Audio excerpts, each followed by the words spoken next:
welcome back to my channel. So today I have another speed bake for you.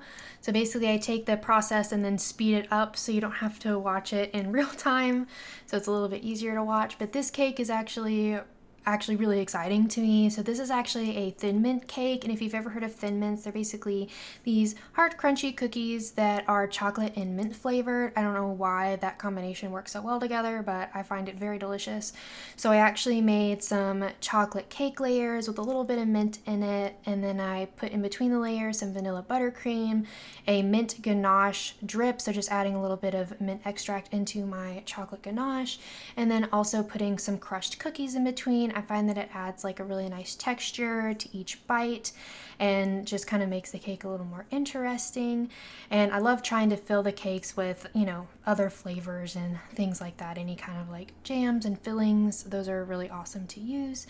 And then I'm going to actually give this cake a nice crumb coat, not only because the cake has crumbs, but also because I used all those cookies in the center and I don't want those ending up in my frosting on the outside. This helps seal everything in and hold my cake together.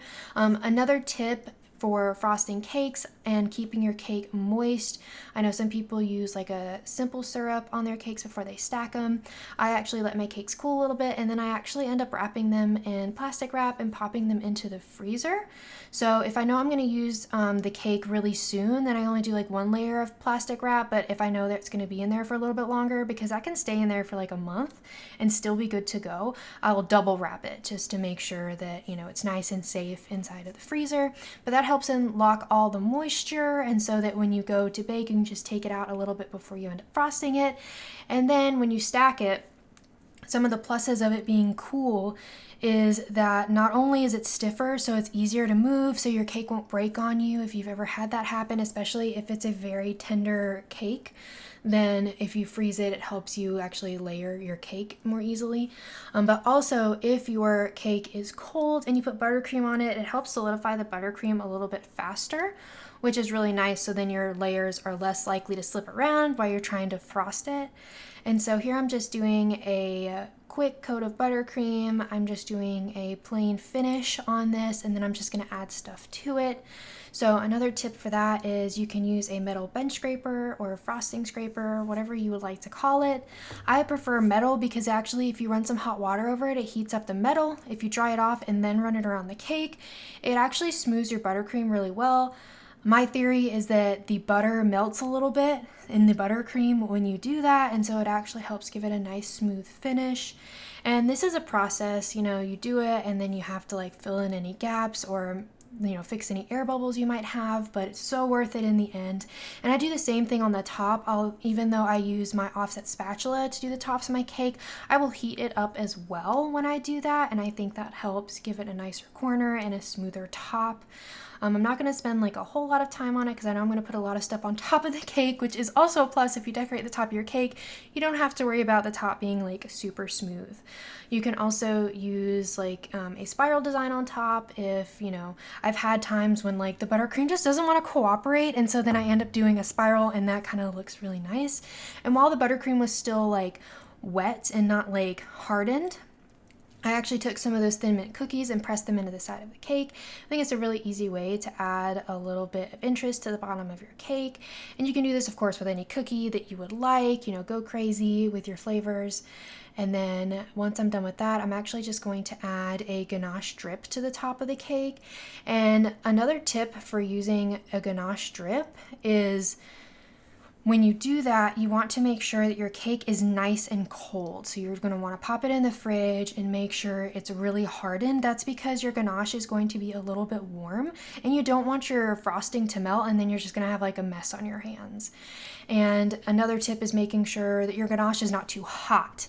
So it shouldn't like burn you or anything like that. It should be just kind of a little bit warm so that it can still drip, but that it's not going to melt the buttercream. Another tip is to also do a test drip on the cake. You can see at the beginning I did one like drop, and then I stopped for a second, watched what it did, and then continued, because that'll let you know whether if it's not like dripping far enough, then you're going to want your ganache to be a little bit thinner, which you can do by adding more heavy cream or by heating it up. If it's dripping too far, it probably needs to be cooled off a little bit. So just to help you and so that you don't like mess up your cake, just doing that test drip to begin with.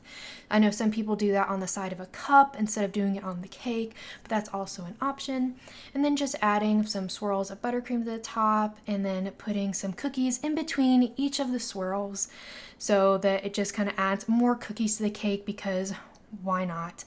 And then I actually add in some of those lollipops you see there, they're green and white, because if you don't know, the Thin Mint box is green, so that's why I went with that theme, and of course green being mint as well. And those actually, I found them in red as well, so those are used on my peppermint cake. If you haven't already seen that, definitely go check that out. I have linked the baking playlist down below so you can go see all my baking videos, and I also have baking in my shorts as well. There's also a playlist for that if you're interested in looking through that.